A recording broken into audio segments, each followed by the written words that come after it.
have a glass of wine. I would have a Chardonnay. So it's raining, so we're gonna drink. I think I need me some wine to make it through the night.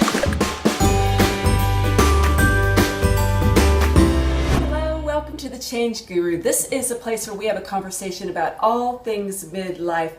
And this week I want to share with you a bit of a science experiment that I've been doing all month, and that is taking a break from red wine.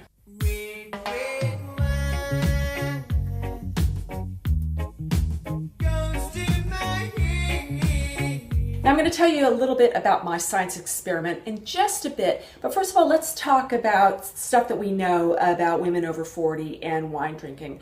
Now, for a lot of years, we've been hearing about studies that say that a glass of wine, 6 fluid ounces, is good for us. Helps prevent heart disease, among some of the things that it states.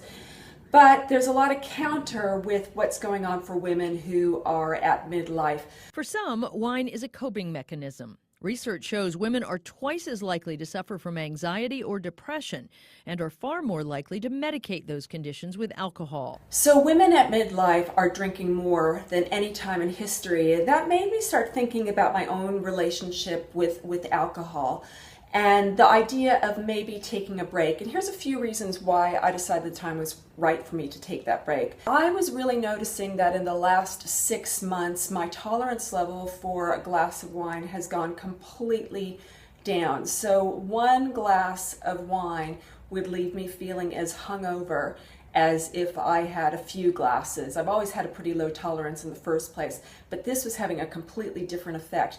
I think the reason is because I feel like I'm coming towards the end of the perimenopausal stage in my life. I'm not quite sure how long that's going to take, but I can feel definite hormonal shifts. So I think the combination of shifting hormones and all that goes along with that, combined with the processes of alcohol turning into sugar so fast, just really was starting to play havoc on my body. The second reason, I really felt this need to challenge my relationship with wine. I wanted to kind of see what it felt like to not have a drink if I felt, that kind of social anxiety that you feel if you go to the pub or you go to a function or something and you automatically have a glass of wine to warm up. I just wanted to get a feeling of what it's like to not have that. Reasons were more than enough reasons for me to know that the timing was right to take a break. I mean, when it comes to timing being right, it's kind of like the gray hair thing. There's never a good time for it. There are always parties to go to. There are always Friday nights. There are always dinners. There are always stressful situations. So I just knew there was never going to be a right time, and I just had to honor the reasons. What I found, though, was this great support system called Lyft.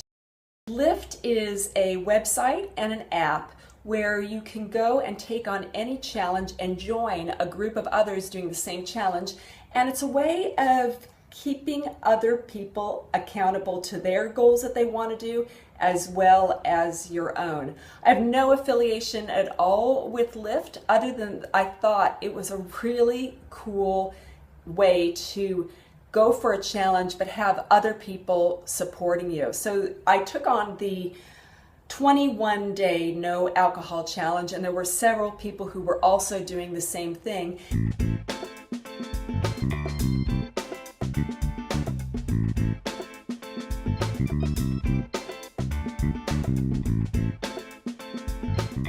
Every day you check in and you can leave notes, and I kind of journaled my whole experience. And if you want to see what my feelings were and what I was going through during this 21-day break from alcohol, you can go to my website at thechangeguru.net, where I wrote a blog of my whole journal and what I experienced every single day. And here were some of the things that I learned. I learned that when I like to have a glass of wine the most is when I have feelings of boredom. I guess it's a lot like, the food thing. For some people, they eat out of boredom. It's just kind of like a knee-jerk reaction to satisfy this feeling in your mind that's going, I'm bored, do something. I also found that 4 o'clock in the afternoon was a time where my body was like, wine time would be nice right now. And those 2 learnings were actually so powerful for me, because as I went through the process of taking the 21-day break, I could really see that if I could get through 4 o'clock by changing a habit, by making a cup of tea or changing my location or whatever, just breathing through it, I was okay. Or if I recognized the feeling of boredom, if I could sit with that and go, okay, what's this boredom all about? Oh, I'm feeling bored. Isn't that interesting? I could just push on through it.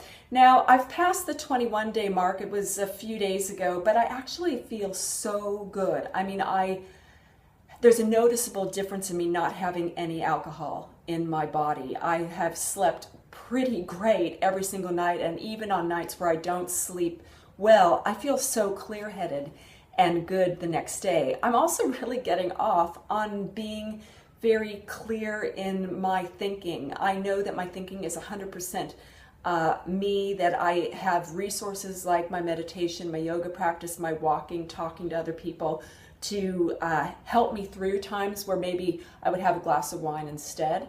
So I just feel so good. I'm going to continue on. It doesn't mean that I won't have another glass of wine down the track. I love wine. I think it's really so enjoyable and fun and social, and it's a beautiful thing to have at some times. But I also really love that I'm kind of resetting myself so I can really take that appreciation for it and use it properly.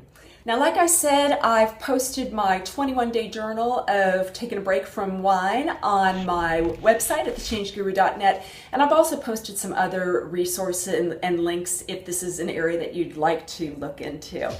So I've got a question for you. What's your relationship with alcohol? And have you ever tried taking a break from it? What did it do for you? I'd love to hear your comments and thoughts on this, so please post them below or on my blog, and let's get a conversation going about women and alcohol after 40. All right, hey, that's my video for this week. If you like it, I would love it if you would share this with your friends or subscribe to me if you haven't already. I do videos on everything midlife, and I don't want you to miss any. Thank you so much for watching. I really appreciate it. Until next time, take care, and I'll see you soon.